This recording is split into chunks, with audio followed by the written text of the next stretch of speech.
Lost in the Tide, written and recorded by me, Joan Blake. This story was inspired by an event that happened when I was a teenager.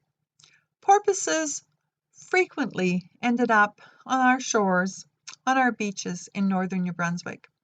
The reason being, most of the time, they would get caught in the tide. The tide would come in, they'd come in with the tide, they'd get stranded on the beach when the tide would go out, and they'd be left there.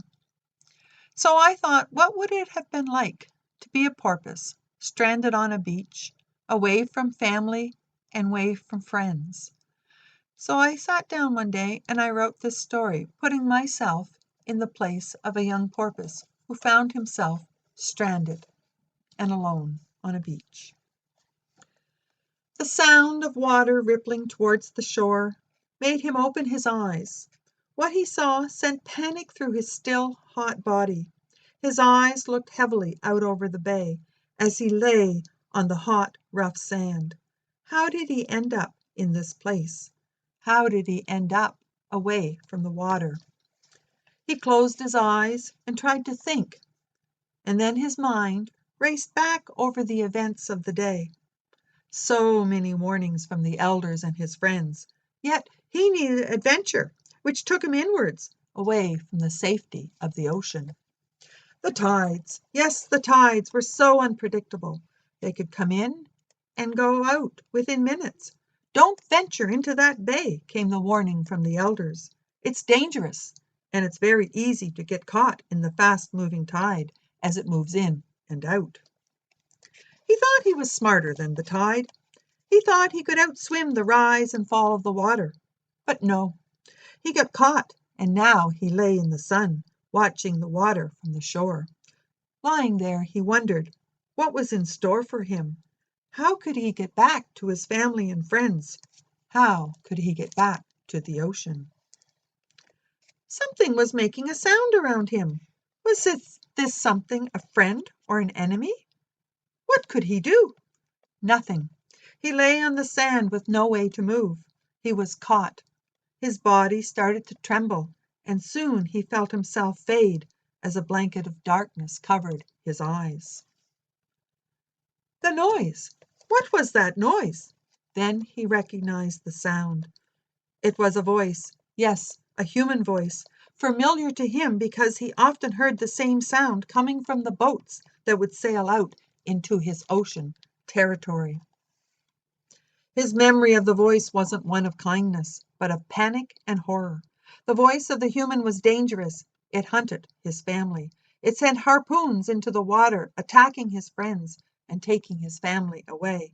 No, no, the human voices weren't voices that brought help. His body started to tremble and shake. He was trapped. He was stuck in the sand, and he was too weak to roll from side to side. There was no way to escape the voices as they grew louder and louder, getting closer and closer. He tried to move his head to look towards the voice, but his body was stiff. He couldn't turn towards the noise. He closed his eyes and thought, "Am I safe? Will I soon be back in my beloved water? Will I be rescued, or is this it?" The voices surrounded him. He could see that the voices came from very small humans. They didn't look harmful, but it didn't look like they could help him either.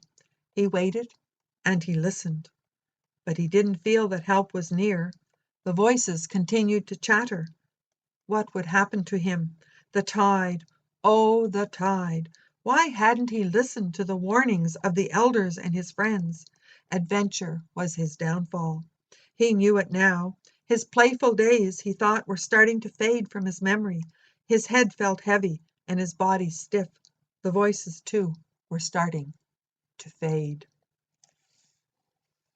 The sound of the rippling water was slowly dimming as time passed. His body was starting to shut down. He had to get back into the water.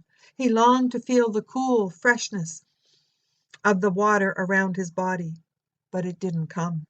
The voices were too small. Suddenly he felt something. What was it?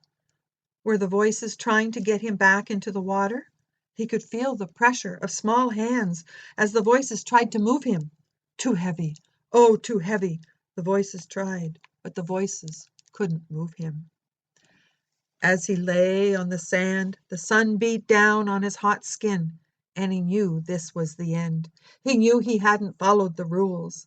He had ventured too far into the bay, not fully understanding the quickness of the tides. His eyes slowly closed as his heart rate slowed. The voices couldn't move him. They tried, but the voices were too small. They couldn't help him. The tides, they come in and they go out. They come quickly without warning. The elders knew. Why hadn't he listened? Why hadn't he listened?